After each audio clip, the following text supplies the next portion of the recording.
The Motor Dream podcast is recorded on Camaragal land of the Eora Nation. It always was and always will be the lands of the First Nations of Australia.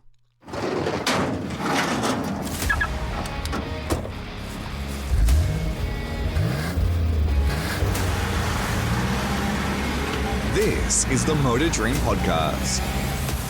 Hello there and welcome to episode 46 of the Motor Dream podcast. I'm Connor McNally and thank you for joining me once again on the show where we can dream just a little about what our dream garage would be if money was no issue.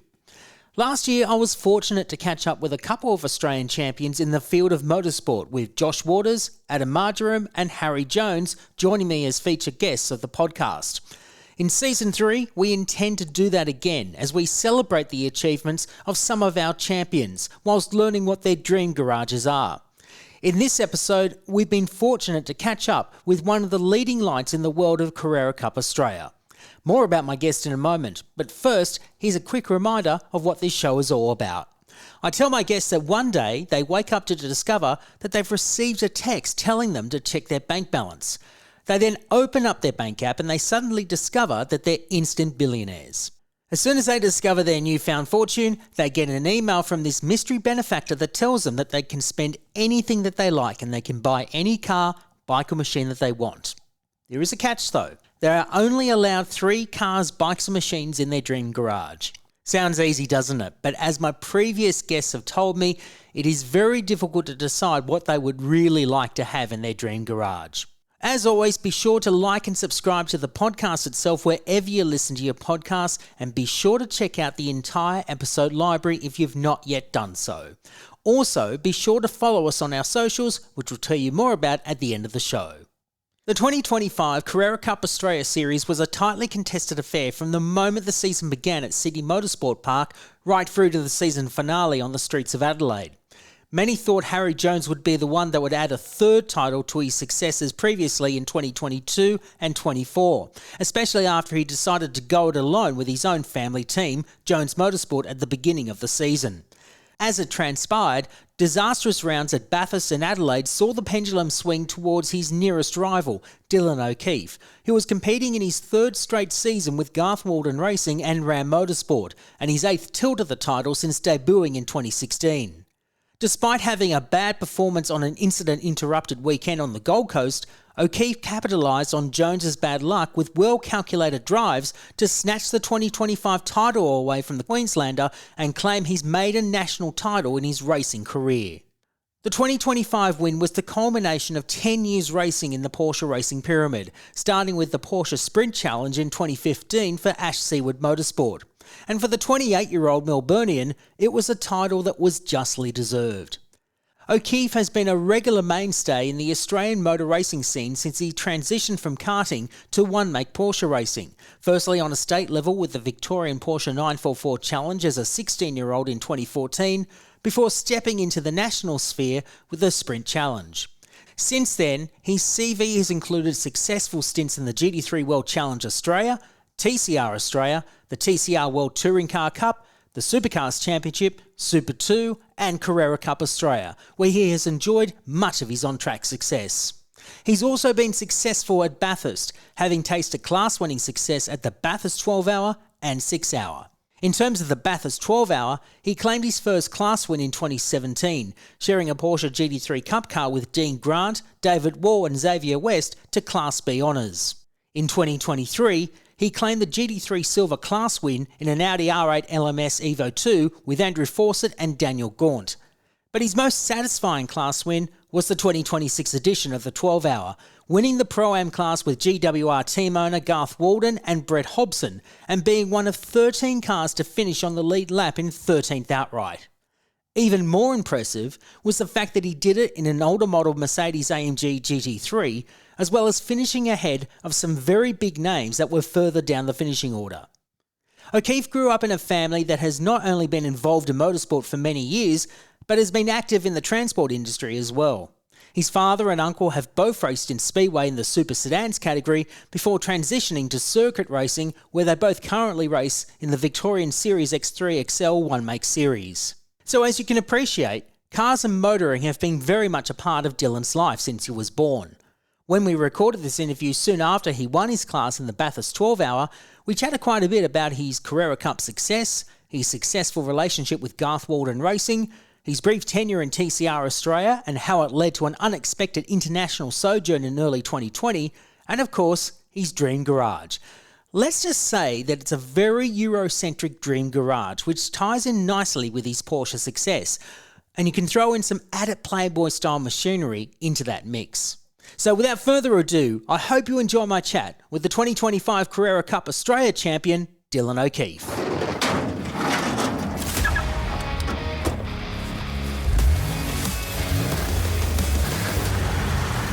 The 2025 Porsche Carrera Cup Australia champion, Dylan O'Keefe, welcome to the Motor Dream podcast. It's great to have you on, and congratulations not just for winning the Carrera Cup title last year, but your recent Pro-Am success at the 2026 Bathurst 12-hour. Well done. Yeah, thank you for having me. We've been on a bit of a hot streak as of recent, and hopefully good things comes in three. So I've won the championship, won Bathurst 12-hour in the Pro-Am category, and I'm looking forward to getting to the Grand Prix next week. So hopefully we can capitalise there too. Yeah, and of course the Grand Prix is next weekend at the time of recording. That's the first round of Carrera Cup Australia on the world stage as well, which is fantastic. We'll talk about that shortly. But I want to touch on Bathurst 12-hour. That was a crazy race, very intense throughout the entire 12-hour period. And definitely the most competitive that we've seen in a very long time. We had, I think, 34 cars that started out of, I think, 36 that were entered. But you were one of 13 cars that finished on the lead lap, and you were the leading Pro-Am entry to finish the race. So you won your class against some very, very hot competition, which included GWR and RAM Motorsport, who, of course, were running the factory Corvette program on debut. So to beat the factory Corvettes, it's pretty special. Yeah, we did a fantastic job. Like, it's no small feat getting a Pro-Am victory at Bathurst 12-hour, that's for sure. And, I was a bit hesitant and a bit worried leading into the event when I saw the entry list. Like, fantastic to have a huge field again. They really made that work, pushing the event further back into February. And, great to have so many internationals back for that event. But, the competition is just so hot. And, for our small team at GWR and RAM Motorsport, we knew we had a solid lineup of drivers with myself, Brett Hobson and Garth Walden. Like, we've all been around for a little while now. We're a safe pair of hands, but at that event, you don't know what it's going to throw at you. So we just ticked the box the whole lead up. Test days went really smoothly.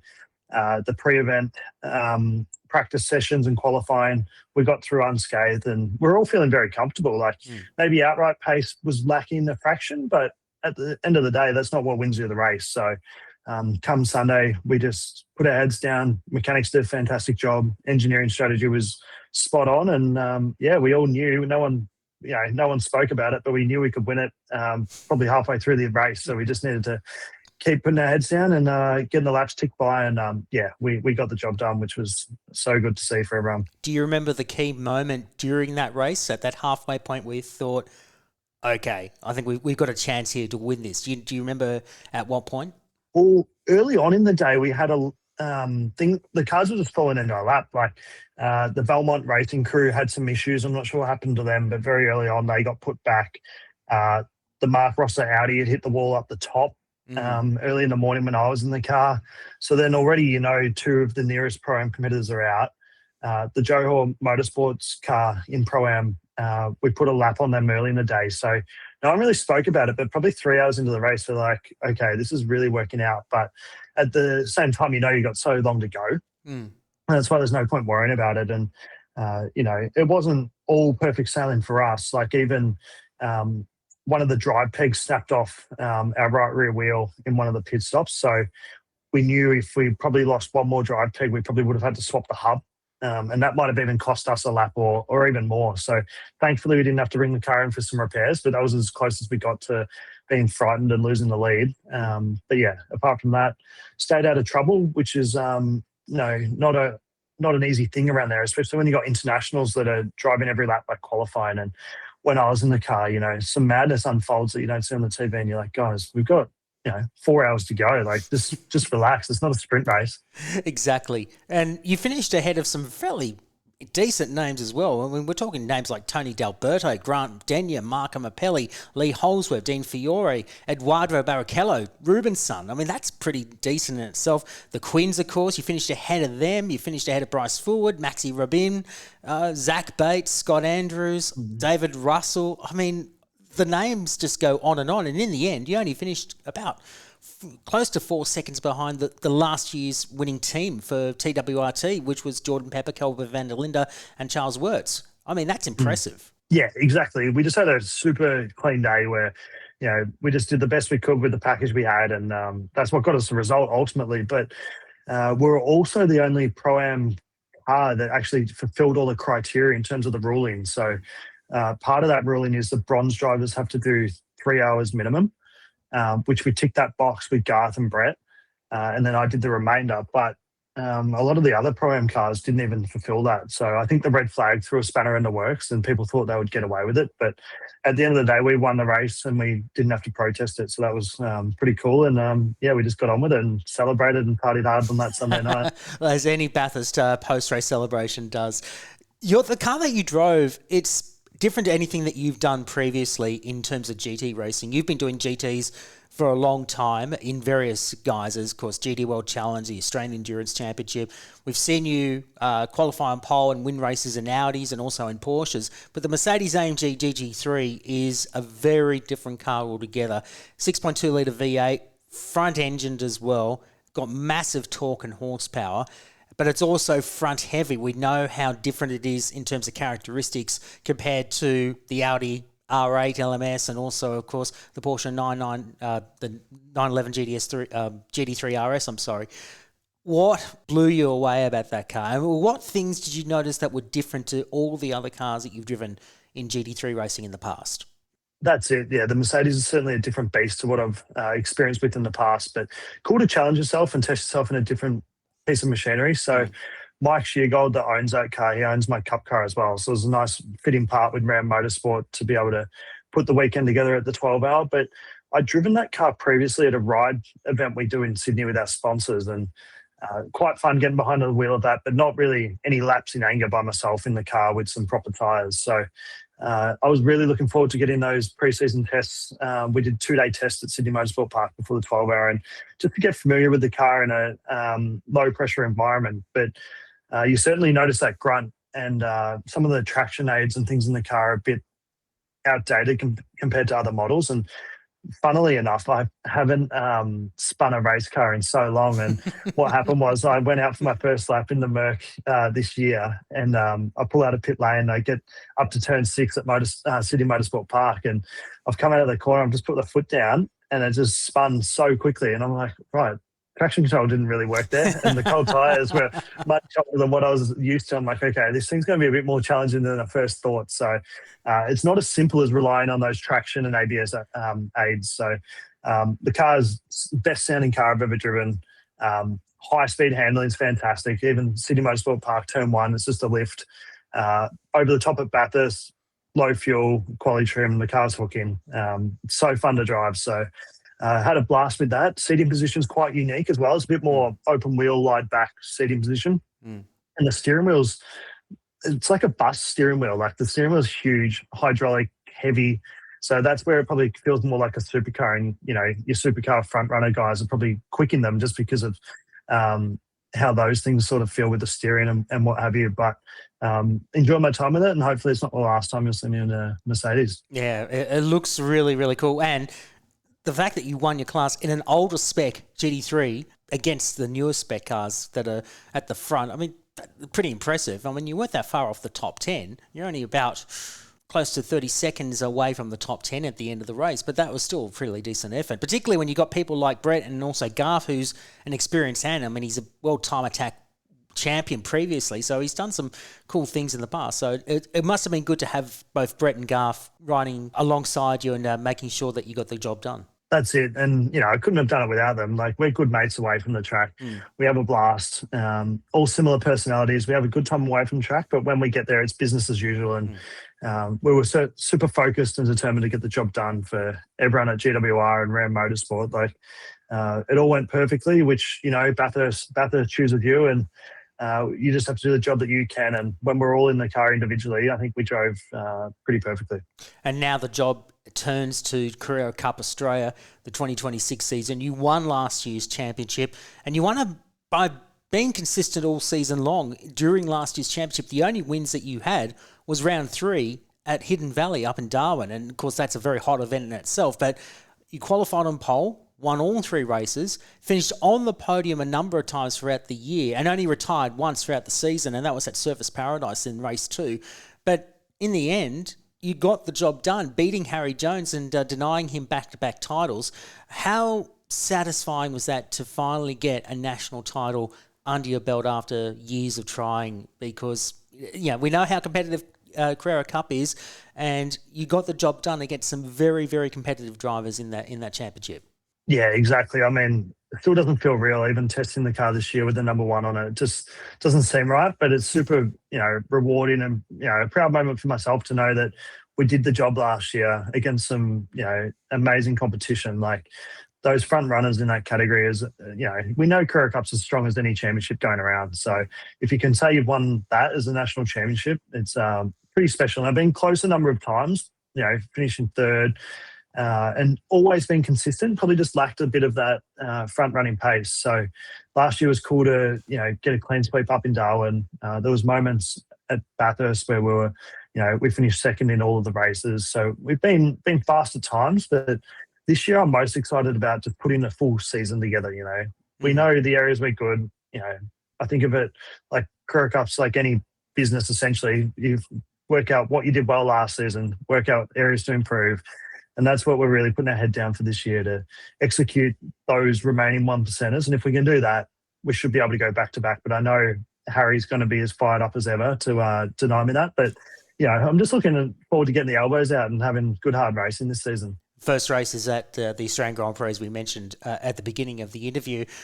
What have you done in terms of preparation going into the Grand Prix? We were talking just before we started this interview. You tested at the Ben Motorsport Park, and the thing that's really you've taken a bit of time to get used to is utilising the ABS. You've had some issues trying to adapt to the ABS, which, of course, next year those cars that you're driving will be handed down to the Porsche Sprint Challenge. You'll have new spec cars next year. But what's been the challenges with the ABS?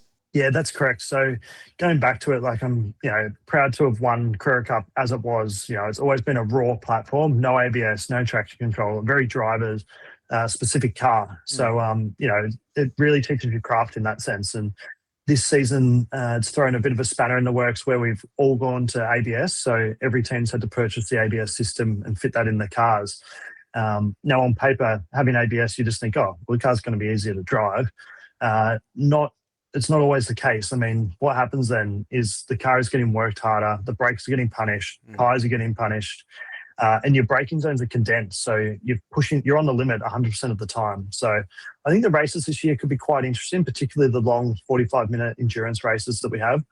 But yeah, back to pre-season testing, what we've found is car setup has to be adjusted a little bit. Drivers have to adjust with the settings and tools that you've got, like brake bias and the ABS control. So 1 being the lowest, 10 being the highest, and just playing around with that. So we got our head around at the Bend, and the reason we tested at the Bend is it's pretty aero-sensitive circuits, similar to Albert Park. So I feel we're in good stead leading to Albert Park, which is my home event next week. And yeah, can't wait to put it all into practice and see how we stack up. And we've got a 30-car grid, so it's a full grid of 992 Cup cars. And the racing's going to be on. Absolutely. And you're only 10 minutes from the circuit, which makes things so much easier for you. Yeah, you know what it's like when you're traveling a lot. There's nothing better than staying in your own bed. So looking forward to that, but also looking forward to having family, friends, sponsors, commercial partners out there. And yeah, looking forward to putting the Dexion Porsche up the front again. You mentioned Dexion just before. I love that link with Dexion, because Dexion have been involved in motorsport in Australia for a number of years through Tony Evangelou. He's been a big supporter of Australian motorsport cross, being a driver and also a sponsor. What's Tony's enthusiasm been like for you going into Carrera Cup as the defending champion? Yeah, Dexion have been a great commercial partner of mine, especially probably the last decade. It started with one of the Victorian franchises sponsoring me. From there, it's grown to the last 3 years now, where Dexion Australasia have committed to sponsoring the program. And, the hardest bit with motorsports getting the off-track stuff sorted, and that's what I've been doing at the start of this season. Those boxes are ticked, everyone's signed up, and we're good to go. And now, not saying racing's easy, but once you get onto the circuit, that's where the fun starts and the stress stops. So we can, try and get some good results for them. They've been great to me, and I love representing them as best I can on the circuit. So the cars look fantastic, and I think they get good enjoyment out of it as well. Absolutely, and with all the coverage on Fox Sports and Channel 7, they get their money's worth, no question. What about supercars? What's the plan for 2026 for the Enduros? Are we seeing you again with Matt Stone Racing, or will we expect to see you in something different this year? Yeah, it's quite tricky.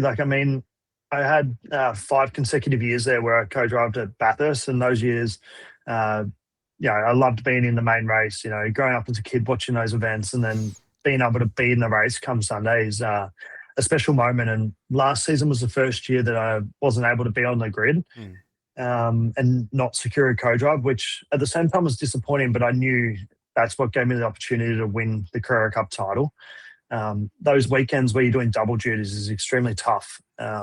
And you don't feel like you get 100% out of either vehicle, which is almost not good enough, at those weekends when the level's so high. So changing between cars, the scheduling being so hectic, quite tricky. And that's essentially what won me the title last year with Harri Jones falling short at Bathurst in Carrera Cup. It gave me a massive points gain to get ahead of him. But apart from that, I'd much rather be on the grid racing come Sunday. So of course, haven't secured anything for this season as of yet.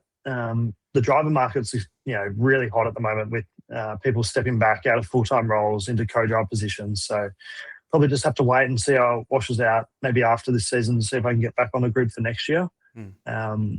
Because, that's the ultimate in Australia. Like supercars is the highest level. We all know that. And for me, where I'm at in my career, professionally and with motorsport, racing supercars as a co-driver is the next best thing, because you can still be a semi-professional racing driver and have a real job, 9 to 5. So hopefully I can be back on the grid in the near future, but not at the moment. I guess I could ask you, does your full-time job away from Carrera Cup, is it motorsport related or is it non-motorsport related? It's not. Most of my time spent with the family business, and we do warehousing and transport. So right. I actually don't mind having that separation away from motorsport. I live and breathe it and always thinking about it, but it's good, after a race weekend, switch, turn your focus away from motorsport and get away with it. So hopefully that can, prolong my career in motorsport, and, having those two separations is quite good. And what about overseas aspirations? Do you have any idea of where you want to go? Do you want to do GT3 endurance races like the Intercontinental GT Challenge, do Spa, do Nürburgring, or some of the other big endurance races? Is that something that's on your radar if you can't get a supercars enduro drive? Well, that's it. I'd love to pick some of those bucket list tracks, Spa, Nürburgring. They're incredible circuits where last year I was fortunate enough, yes, I missed out on the co-drive, but I managed to secure a deal to race Singapore Grand Prix in Carrera Cup and got a podium there. And that was a fantastic event and something that was pretty special, just to, put something else together that was separate to what I was doing in Australia. And through that, I managed to do 2 rounds over there. So I did one in Indonesia, and then that led me into Singapore Grand Prix. And this year I wouldn't mind doing a wildcard event again, similar to that. Mainly because some of the European and Asian championships, they're already running that new model 992 ahead of what we'll run next year. So it would be a good level up to just do around in the new car, so that going into next year, I'd know sort of what the tools are. But a few things are on the whiteboard and we're sort of aiming towards, but nothing locked in yet. So we'll see what comes up there. I kind of think that if you do a wild card round, say, at Singapore for the Grand Prix, you'll have a slightly unfair advantage to all of your opposition in Carrera Cup Australia, because you'll have driven the car and you don't have to worry about ABS. So you might have that little bit of advantage going into 2027 if you do defend your title. Yeah, that's what it's about. So if I can manage to put a deal together, do a round somewhere overseas for the benefit of that, fantastic. So we'll stay tuned and we'll see what kind of deal we can put together for that one. I want to touch on how you got into motorsport, how you got into having an interest in cars. You started off in karting, but I first remember you coming onto the scene way back in 2015 when I was doing some stuff for Speed Week, when I was producing that program, and you started out your circuit racing career after you got out of karts doing the Porsche Sprint Challenge, which was formerly the Porsche GT3 Cup Challenge. And you finished second in 2015 behind Ryan Simpson, who completely dominated that year. You drove for Ash Seawood Motorsport to start off your career, and as I said, you finished second, and then you moved up into Carrera Cup Australia one season on. What memories do you have when you started out in the Porsche's pyramid? Do you have memories like, what was it like driving those cars for the first time? Was it daunting? What were the experiences like when you drove those circuits, and particularly in a car like the Porsche for the first time? Yeah, that's it. Like jumping into GT3 Cup Challenge at the time was a massive leap from what I'd been doing. So I'd been racing karts, as a hobby, as you do as a kid growing up with your father, and that was quite fun. And from there, transitioned to racing Porsche 944 series in Victoria, so state level racing. More so just to get a feel of the size of racing a car on a circuit like Phillip Island, Sandown, Winton, and all those circuits that I then raced with GT3 Cup Challenge. So jumping into that was quite a big leap, and it took most part of the year to get comfortable and to get going. And it just sort of lined up really well that I happened to win the last race of the year, which took me all year to get that done, because a lot of it was just chasing Ryan Simpson's tail. And he was a massive level above all of us. Like when I look back at it, it'd be like, me going back into Sprint Challenge now. So that's the kind of level that Ryan was at. He was, would have been cool to see him go to Carrera Cup and see what level he would have been in that series. But GT3 Cup Challenge taught me a lot. Back then it was a sequential shifter. You were right foot braking, using the clutch. So the car was a little bit more raw to what we have now with the paddle shifter. So I enjoyed my days there. Good learning. And then, from there, it's even bigger step up into Carrera Cup. So hindsight, maybe should have done 2 years in Sprint Challenge, but I didn't, and took the leap to Carrera Cup, and finally won the championship last year, which was cool. Yeah, absolutely. Actually, I want to ask you about the Porsche 944 Challenge. That is a big state-level competition. We don't get to see anything like that in terms of Porsche one-make racing in some of the other states around Australia. But in Victoria, there is a very healthy community when it comes to 944 one-make racing. What was the camaraderie like when you did the 944 series? Did you have other drivers come and help you with parts when you needed it, or give some advice? What was the camaraderie like off the track? Oh, it was fantastic. The car that I raced was Brian Finn's car, and it was one of the best 944s getting around. There was no doubt about it. Like, it was a fast car. He's a pretty clever guy, so it was built to a high standard, and that's probably what got me the results in that series. But I remember going to the track with a few of the guys and, racing against Chris Lewis-Williams. Like, part of having a racing license in Australia, you have to be affiliated with a car club. So I'm still affiliated with 944 Challenge now. So every year I have to renew my car club membership with them. And they're just a lovely bunch of guys. Like, the cars are fun to drive. Like, I've driven Hyundai XLs as a bit of fun. Like, my dad and uncle have one. But I'd much rather drive a 944 any day. Like, they're just well more balanced, a bit better, a bit faster. So I think it's a great entry-level series for sure. I asked Maisie Place when I interviewed her last year, did she like racing Hyundai XLs? She said, no, it scared the absolute bejesus out of me. Was that the kind of feeling that you got racing XLs when you did, like, say, the Enduros or whatever? Oh, I actually haven't raced one yet. But really? I've just done a quick track day at Calder Park with my dad and uncle. And they're different. I wouldn't say I enjoyed it, but we'll see. I might just link up with them to do a bit of a race throughout the year, which could be fun. But I don't know. I would much rather be strapped into my 992 Cup car. I know how that reacts, and it's a bit quicker. But it's like one-make racing, and I think one-make racing has always been a great leveler for everyone. It means you're on the same equipment. It's all down to driver ability. Is that what you found when you stepped up into Porsche? I guess all the series I've raced are pretty level playing field, and Carrera Cup's just great. Like, all the teams have the same toolbox. Team's ultra important. Like, when you've got a car to that level and a driver, like, it's just who's best on that day will generally win. So, when everything's lined up, they've done the best job for that day. But it's a game of 1%ers. Everyone's pushing the limits, that's for sure. And, it's a well-refined category, and that's what keeps bringing me back. You mentioned before with your dad, he races the Hyundai one-make series. I think your uncle does as well, from what you've said. Does motorsport run in the family for you? Like, do they have an interest in cars and in the sport as well? Like, is that where you got your passion from? Yeah, correct. Like, they've always been interested in motorsport, probably never fortunate enough to get to a level that I'm at.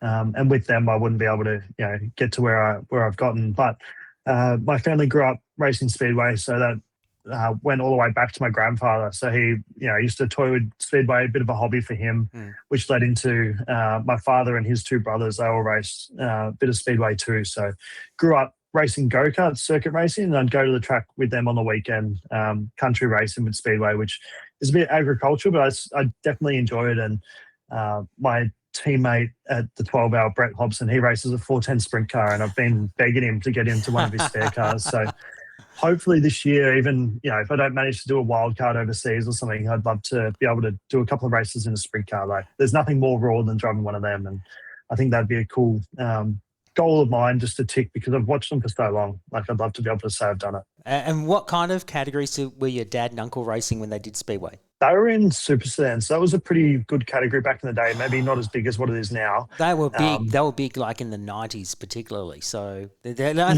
think their peak period was up until like the early 2010s, and then you don't hear much of them these days. But super sedans were a very competitive class. Yeah, so that was around when Dad was doing it, probably around 2010 up to, I don't know, when he stopped, maybe 2012. So they had fun. We travelled mostly through Victoria, New South Wales. And yeah, it's good. Like, the racing's raw. It's just a bunch of mates. It's not as professional as what we're doing now, but I respect it. And, it's a lot of hard work to even get those cars on track. So, working in the workshop of a weekend, mucking around with them, and, that's probably what inspired me to get to the bug for motorsport and the passion. With your interest in speedway, and I know you've been begging Brett to drive a sprint car, if, say, for example, World Series Sprint Cars decides to revive itself and start again. We know Cam Waters does some sprint car racing, as he has done in the summer for the last couple of seasons. But if a national series did happen, would you want to do World Series Sprint Cars if it ever came back?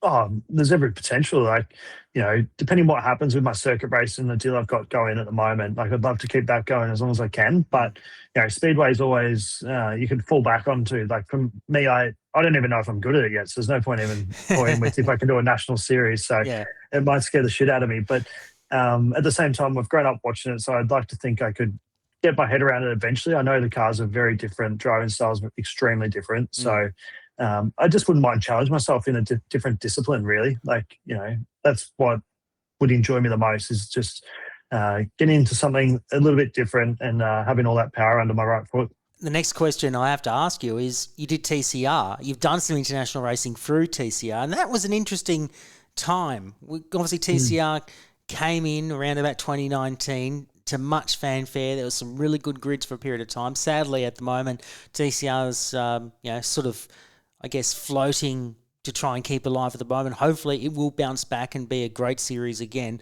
But you enjoyed some really good success doing TCR Australia, racing for Ash Seawood Motorsport and also for Gary Rogers Motorsport, driving some very different cars along the way as well. So what was your time like in TCR when you look back on it? Oh, I think it was a great time for myself. Like, especially back to 2019, that first year, like, I was never meant to race in the category. At the time, I was racing Super 2 with Gary Rogers Motorsport, and they were a big advocate for the category. That season, with Gary purchasing a number of the cars. And fortunately, through that, he'd done a deal, one of the Alfa Romeos he purchased, he did a deal with Ash Seawood Motorsport, who I'd already been closely affiliated with my early Porsche days. So that made sense to do a deal with Ash, and through Gary, that all happened. And that year we were getting really good traction with the series. And then obviously COVID happened, and that sort of, in terms of TCR Australia, COVID's probably what, that was its demise, really. But prior to that, the category was so fun. I really enjoyed racing it. And I come to terms with it really quickly, mostly because it was on a Michelin tyre, same to what we had in the Porsche. So that's what gave us a leg up for Ash and myself in that Alpha. So the first year we were ultra competitive. And then I did a little bit in the Peugeot and also the Renault. And the Renault project was great. Like, I loved the challenge of working with the car. We were developing it with Malenko overseas, and his workshop was in Switzerland. And through that, COVID was a bad time for a lot of us, but also a positive time for myself, where I managed to do a deal with him to do a race in World TCR. So through that, I did a deal to race over there and had a fantastic time. I managed to get over there, spend 3 months with him in the workshop, did testing, racing, and that was one of the highlights to come out of it. So some fond memories with that category. But I guess the big change from you going from rear-wheel drive and, of course, rear engine with the Porsches to front-wheel drive, front engine, and obviously front-heavy on the front wheels, a completely different driving style altogether. How long did it take for you to adapt from driving rear-wheel drive to front-wheel drive? Because they're a very different car altogether to drive. Yeah, so different. And we did bugger all testing before that first race at Sydney Motorsport Park when the series was launched. And the good thing was with it, once the tyres were all up to temperature, it handled like a real car. Like my driving technique, trail braking, the technique was very similar to how I drive a rear-wheel drive car. So when the cars were set up right, you could drive them proper.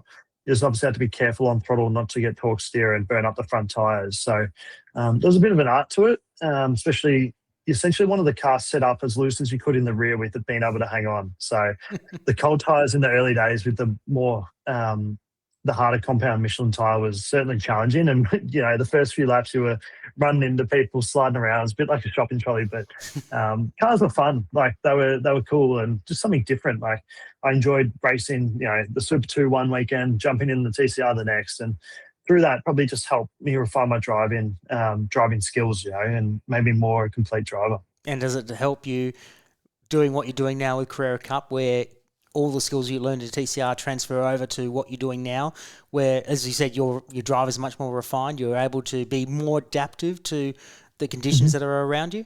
Oh, entirely. Like, depends on the car, like whether you're right foot brake driving style, left foot brake. TCR set up for left foot braking, a lot of overlap to keep the car stable, and then transition to be fast in Carrera Cup nowadays. You have to left foot brake. But when I first started in the category, I was right foot braking, so I had to make that transition more like a GT car. And it keeps you sharp, certainly. And a lot of those things that you learn all comes back to what you know now. Which of the three cars that you did in TCR was the nicer of the three? You drove the Lincoln Co. And then you also drove the Peugeot 308. Actually, you drove four. I'm sorry. Than the race four. Yeah. The Alfa Gilletta, the Renault Megane, which I thought was an absolutely beautiful machine. As I said, the Lincoln Co. and of course the Peugeot 308, which was developed by Garry Rogers Motorsport. Which of those four cars did you enjoy driving the most? They were all a bit unique in their own way. To be honest, at the end of it, I obviously loved the Lincoln Co. because we got some good results. And it was probably the most refined just because it was the newest version. But each car had its own quirks. Like the Alfa out the box was a very fast car, good engine, like good power, compared to some other cars we were racing at the time. The Renault's challenge was I had a sequential shifter. So we were left foot braking, and then at the time we were blipping the throttle because I had no auto blip like the other cars. So that was a bit more of a driver's car. And we had to work hard to refine that as a team, and especially with the Malenko in Europe. But Peugeot, for example, would be super fast over the top of Bathurst, but its downshifts was its downfall at the time, like a bit too harsh. And then, the Lincoln Co. was good everywhere. Like, because it's such a well-refined package, it was weighted heavily with the BOP and also restricted with the engine. So I remember the last round I did with ASM at Bathurst at the end of 2024, we were flying. We had that thing hooked up. We had a remote engineer helping us from the UK. And when we got that thing dialed in, it was quite cool. And the fun thing I enjoyed with TCR racing was the availability with the setup. Like the setup window, you could do so much. You could change springs, shocks, a lot of things that I hadn't really done racing a one-make series with Carrera Cup. You got fixed suspension. So we're dealing with ride heights, cambers, and things like that. But it was cool thinking outside the box with, okay, what spring combination? What can we do here? Just playing with the tools available a lot more. And that was fun. Sounds like a lot of fun, particularly I've seen TCRs at Bathurst where they go flying across the top of the mountain and you're not lifting any time until you get to Skyline, and then you have to, obviously change gears going down. That must be a bit of a thrill that you can actually just basically flat shift it and flat to the boards up until Skyline, and you're basically just flying around the circuit. Yeah, like when they're feeling really good like that, they're like a mini GT car. Like they have quite a lot of downforce, especially the front splitter and the rear wing is pretty effective. And at Bathurst, they do some respectable lap times. Like I think, maybe around the 2-minute 10 mark. Like it's quite quick for the make of car they are, and turbocharged and what have you. So yeah, a lot of fun when the cars are hooked up. They feel as good as anything. Away from what you've done in the past with Super 2 and, of course, racing at Bathurst in the Enduros, what kind of motorsport would you like to see yourself doing moving forward in the future? Yeah, racing in Australia is quite tricky. Like, I've got a great partnership with my commercial partners here, and obviously I want to sponsor me in Australia and get their recognition with their sponsorship and marketing. But if I had my time again, I'd probably love to get over to America and try my craft in the States. Like, over there, it's another world. It's a lot bigger, a lot more opportunity to become a full-time professional racing driver. But the situation I've got, I'm more than happy being here, and just got to see how it goes. Like, I would have liked to, after last year racing a little bit in Asia, I would love to do that. But unfortunately, with their market and the way things are at the moment, there's not much funding over there either. So, at the end of the day, the grass isn't always greener. So just need to focus on what I'm doing here, do it well, and I'm really enjoying it. And I guess at the moment, with the way the market is in terms of sponsorship and advertising and the like across the board, I mean, everyone is struggling. How have you found it? Has it been a bit of a challenge to try and maintain the sponsors year on year, or do you find it just as much of a struggle as everyone else at the moment? Oh, it's certainly tough. Like, no sponsorship's easy, that's for sure. And super grateful for the partners I've had over the number of years. But yeah, it's a challenge. Like, every year, nothing's guaranteed. Like, you never know when it's going to end. So just enjoy it for what it is, and certainly make the most of it. So that's what I'm doing now. And I like to think, hopefully my partners will be with me for a long time. But in the world, it is at the way the world is at the moment, things change very quickly. So nothing's guaranteed.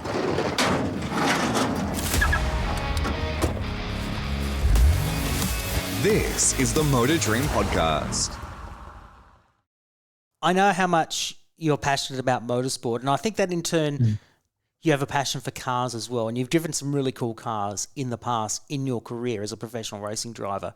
But I want to know a little bit more about what makes you tick as a car person. So I'm going to ask you some questions. They're not rocket science. They're just want to get into your psyche as a car person. So I want to ask you firstly by asking you, what was the first car that you drove? Do you remember when you were, at what age did you drive, say, your family car, whatever, down the driveway?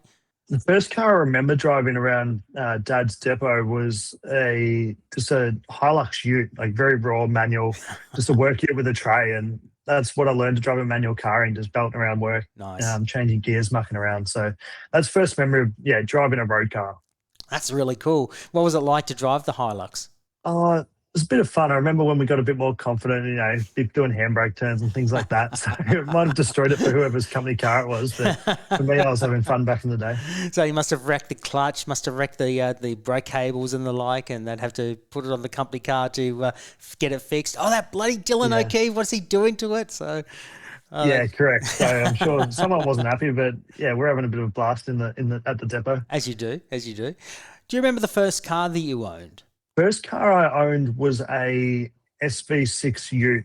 It was a VF, so that was quite nice. I done it up, just bought it base, made it look like an SS, a wannabe V8, but on P plates and things like that, not allowed. So that was a cool car, and I remember doing it up, and I actually made a bit of profit on it. So that was always a good one. That's a rarity to make a profit on a car when you sell it off for someone else. So that doesn't always happen, but take the wins while you can.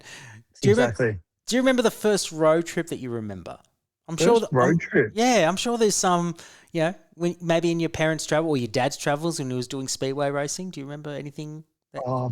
I remember being jammed in the back of a car going to Lakes Entrance, and I thought it was much further away than what it was, travelling from Melbourne. But apart from that, wouldn't say a massive road trip guy. Really? You don't do all those road trips all that often? No, not really. Okay. More a city guy, to be honest. Like, obviously driving around quite a lot, but I probably should do more road trips. But when you're travelling frequently, it's nice just to be home some weekends. Yeah, that's true. That's very true.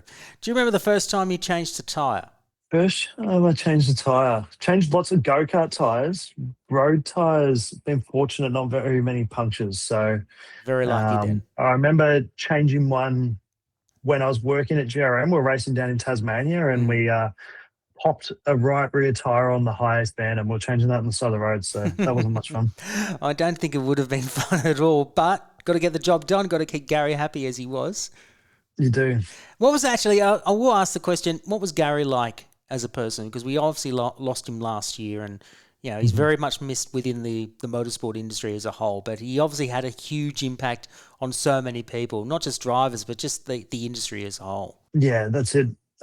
He's very influential. Like, I worked there at GRM for the best part of 4 years in the workshop every day, and thoroughly enjoyed my time there. And it's taught me a lot away from racing, and just the type of nature Gary is, and along with Barry as well. Like, he runs the show now, and Gary was, there's no two ways about it. Like, he's a bit of a hard ass, but he'd be in the workshop every day. Like, the guy was just a hard worker, and that's what made him so successful. He never had a day off, and very influential with the motorsport world. And you knew that if he wouldn't give much away, but if he done a good job, he might just give you a pat on the back or a quick shake of the hand. So there was never too much glory surrounded with him, but I could tell, you knew when he was proud, but at the same time, you knew when you're in trouble too. So you didn't want to make too many mistakes around Gary when he was watching. What was the first job that you did for Gary outside of being a driver for him? Part of the deal when I raced Super 2 there was I had to work there. Learn about the car, be hands-on. And that's quite cool. Like, a lot of teams don't really do that, but he'd always been known for that, especially with like James Goldin and drivers in the past. Tander, Whincup had worked there. And for me, I was living locally, so it just married up perfectly. And I was working on my Super 2 car. Definitely wouldn't say I'm a mechanic by any stretch, but quite cool. Learning how to put engines in and out, and just how labour intensive those vehicles are. Like, Super 2 then, we were doing, I think it might have been up to 7 rounds back in 2019, but there's a lot of hours that go into those cars, like engines out every weekend. And now it's become a bit more reliable with the Gen 3 era, but back then, the cars required a lot of work, and I was happy to help. Does it give you a greater appreciation for what you do now, racing in Carrera Cup? It does. Like, I certainly respect the mechanics, and I've got some great ones on in part of my Porsche team, and they play as important a role as I do. Like, to know everything's set up perfect, maintained well. Like, if you've got any question around that when you're driving, you're not going to drive it 100%. So motorsport's tough, and those guys are as good as any mechanics going around, like almost to the level of like aviation, like they're super switched on and clever. Absolutely. What kind of music do you listen to when you head to a racetrack, when you do your travels to a race meeting? Like, I'm a pretty calm guy, so I try and listen to, like, if I'm on a flight, pretty relaxing music, but at the same time, trying to get hyped up, maybe a bit of Drake, Fred again, like some more intense, pump up music. But it just depends on the moment, like, what's going on and what the weather is too. I don't see you being a Taylor Swift fan. Are you though? No, not really a Swiftie, but I'm not fussy with music. If it's on, I'll listen to it. What about Lockie? When you have to deal with Lockie, that's Lachlan Mansell we're talking about here. What's his kind of music? Because obviously he worked for Kiss FM down in Melbourne for a period. So what's his kind of music? Well, Lockie seems to be a bit of a dancer, so probably anything that's upbeat and gets him up and about. So, Lockie's been a great help of mine ever since the start. So, still writes my press releases and newsletters to sponsors and things like that. So, you definitely need a person like that in your corner. And, he's been very helpful. Yeah, he's a very, very good media manager. There's no question about that. What about eating cars? Are you for it or against it? I hate messy cars. And funnily enough, Gary always said never eat in cars. Like, that was his number one rule, like, even when you pick him up from the airport and stuff. But I eat in my car, like drink coffee, snacks on the go. Like, life's busy at the moment, but I'm the first to run my car, give it a car wash and vacuum. Like, it's got to be pristine, but every now and then you can let it slide maybe once a week. Yeah, of course. Did you get your license first go? I did. I got it on my birthday, the first day possible. So in Victoria, we have to wait until 18. So I got it 18th birthday, just booked in, did it. I was happy. Just needed a pass and got that done, and pressure was off. Perfect. And of course, in Victoria, you're not allowed to drive anything powerful until you're 21. So I can understand the logic when you're buying an SV6 Ute. So that was a cool car for back then. But now if I was to buy a car, I'd get something a lot more powerful. What have you got at the moment? Pretty fortunate. I'm sponsored by Ringwood Mazda, so I've been with them for up to 4 years, and they give me a BT50. So I've got a brand new one of those, which complements what I do for work, and it's a perfect daily driver. And then part of winning the Porsche Carrera Cup Championship, I get a Porsche Taycan. So I'm buzzing around in that at the minute, which I wouldn't say I love electric cars, but driving from A to B is pretty fun. I can only imagine it would be a very different experience. I drove an electric car for the first time a few weeks ago, and it's very different. It's very different in terms of applying the pedal and getting the power delivered to the rear, either the front wheels or the rear wheels in your case, and just not used to having no engine sound. I'm still trying to get used to that. Yeah, I know. The Porsche is really refined. Like, it actually feels like a Porsche, just happens to be electric. But yeah, there's so many settings. Like, you can do regenerative braking or not. With the battery, and the power delivery is ultra smooth. Like, I've enjoyed driving it from A to B, but then I go, oh, now I've got a bloody charger thing. So you don't want to fall short with that. Exactly. What about the best car that you've owned? I haven't owned too many vehicles, to be honest. Okay.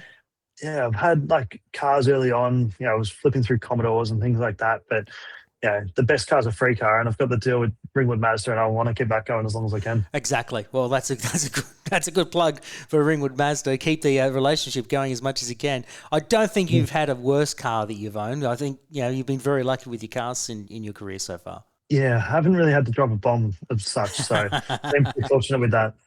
What about pet peeves, like things like stickers on cars or, the aftermarket spoilers? You for it or were you one of those people that, did the aftermarket thing for you had? Oh, like I love, nothing against not hotting up cars, but I feel like you got to keep them pretty original. Like, you don't want to go too crazy with all that stuff. Right. Like, my cars I like to keep pretty clean and perfect. Like, there's definitely no stickers or anything like that on them. Okay. Who taught you how to drive? Was it your dad? Yeah, dad. Yeah.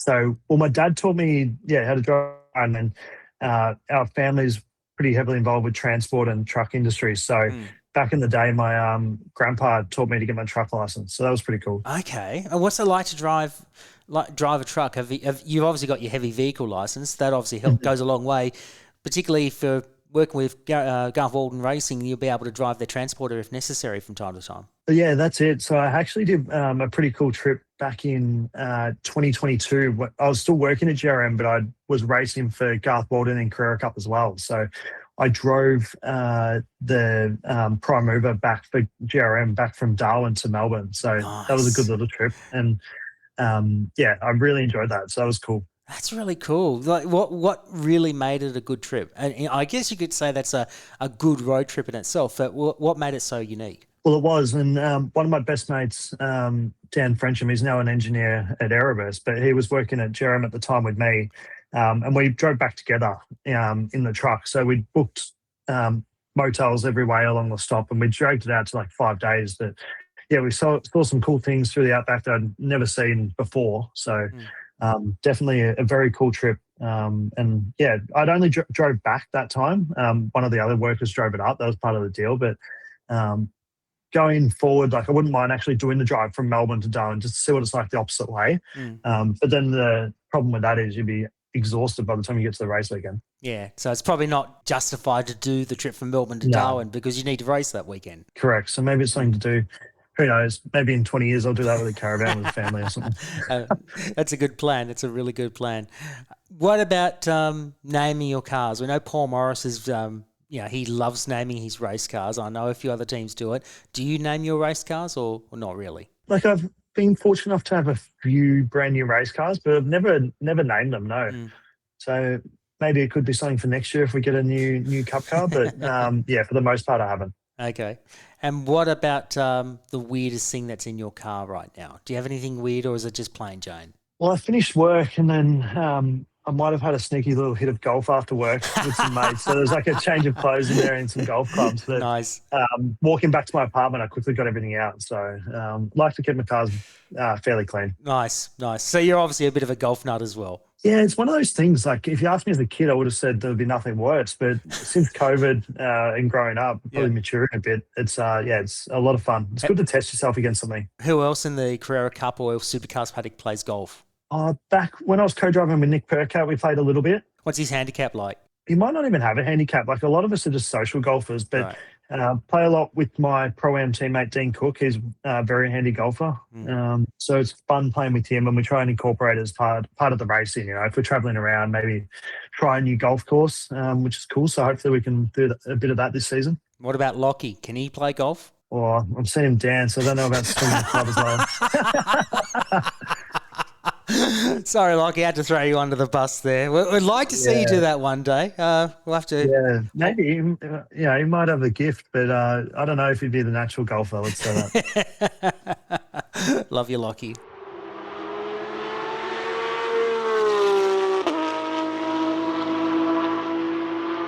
All right, Dylan O'Keefe, this is the reason why we got you on the podcast. You wake up one morning and you get a text on your way to the Australian Grand Prix, as you are going to be this weekend, and it says, check your bank balance. And you think, must be some kind of scam or something. It must be from India or whatever. But you open up the app out of curiosity and it tells you that you've become an instant billionaire. Like you check your bank balance and it's like, it's into stratospheric levels and you don't know what to do with yourself. But then you get an email from this mystery benefactor that tells you can buy any car, bike, or machine that you want. But you're only allowed 3 cars, bikes, or machines in your dream garage. So with that in mind, what is the first car, bike, and machine you would like to have in your dream garage? Oh, well, if we're talking just cars, I'd probably get I love to get a GT3 RS road car. Like it just matches perfectly with what I race on the circuit. Of course. So I'd get one of those straight off the bat, no questions asked. Yes. Then I wouldn't mind something a bit more classic. Like I was fortunate earlier this year to get a tour of the Singer factory in California. Oh, so nice. Porsche Singer are ultra exclusive, like worldwide. They're going for huge money. Essentially, it's like a 1980s Porsche that's brand new. So I'd love to get one of those, like have the classic and the modern Porsche. Nice. That is really cool. Before you go on, I had an interview with Kate Peck for the podcast, and she said she would love to have a Porsche Singer as well, a 911, which would be really, really cool. What was it like to go through that garage, well, that workshop in California and just observe everything that was going on? It was out of this world. Like the build quality there's insane. Like for the tour, obviously no phones allowed. You have to take all jewelry off, your belts, everything, so you don't scratch any cars because they spend months restoring them to perfect condition. But yeah, the process takes years. So I think it's up to like 2 or 3 years by the time you get your car back. So you have to get an allocation to do it. I've got a mate in Australia that lined up the tour for me. He's getting the car done at the moment. So he had to send the shell from here to there. He's getting it converted to a Porsche Singer. And it's just like the production line, everything's tailored and customized. So your car is so specific to what you want. So nothing's out of the question. The paint, the finishes are just outstanding. Like it's better than a brand new car. And, the shell actually might be 40 or 50 years old. So it's super cool, the idea they've got there. Any particular era from the Porsche 911 DNA that you would like to have done by Singer? Probably the turbo. Like I'm definitely probably more sporty type. So the classic ones look cool, but a turbo, something a bit, like they love the rawness of having a manual fast. Oh, yes. Something like that. Well, I say the 936 model 911 that from the 1980s, that would be really cool. So I think because of the Turbo S, that would be, really cool. I like that. What's the third car, bike, and machine you would like to have? Well, if you said $1 billion, I'd be buying a private jet. So maybe like a Gulfstream or something like that. Like a Learjet or something like that? For sure. So I'd get a hangar, have the jet, have the nice cars, maybe a motorbike. But yeah, it just, with that money, you wouldn't know what to do. Exactly. Well, that's not too bad at all. Like a Learjet or a private jet, whatever it might be. Like, well, let's face it. A number of F1 drivers have their own private jet, so why not? It's a great idea to have. The Porsche Singer 911, any model, but mainly the 936 spec turbo, and then of course the Porsche GT3 RS, the road version, which of course you race, of course, in Carrera Cup Australia. That's a very, very German-centric and very Euro-centric dream garage. There's no question about that. Plus, I love the Learjet. We've had a few jets here and there on the podcast. So, no, that's really cool. I really like that. That's I can see why you love Porsches. But I have to ask the question, are you a Ford or a Holden guy? Holden, for sure. Oh, you disappoint me. I mean, to be fair, like my first race in the Bathurst 1000 was in a Ford Mustang. So probably have a soft spot for both brands, to be honest. Yeah, that's fair enough. But what about the European brands, which is obviously, I think Porsche? Would it be fair to say the Porsches are your favourite? I like them all. Obviously, Porsche is so refined and, the brand speaks for itself. But then, Mercedes have made some cool cars throughout the years. BMW, I like what they're doing now. I've had an M4 in the past. They're fun to drive as a daily driver. Yeah, that's really cool. But I definitely like the Porsche-centricness of the Dream Garage. There's no question about that. It's been great to chat with you, Dylan. Thank you so much for coming on to the podcast. It's been great to talk about what's been happening with Carrera Cup and, of course, the Bathurst 12 Hour. Congratulations once again on that. And we wish you all the very best in the 2026 Porsche Carrera Cup Australia season. And hopefully you can make it back-to-back titles at the end of the 26 season. So good luck and all the very best for what's to come in 2026. Yeah, thank you, Connor. Thanks for having me. And looking forward to what's in store this season. So hopefully some hard-fought racing and can try and keep that number one on my car for next year again.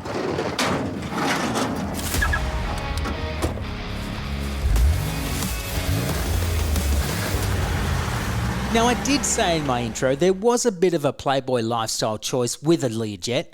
We know a number of Formula One drivers, past and present, have spent millions acquiring their own jets to travel the world, so I certainly don't blame Dylan for going all out.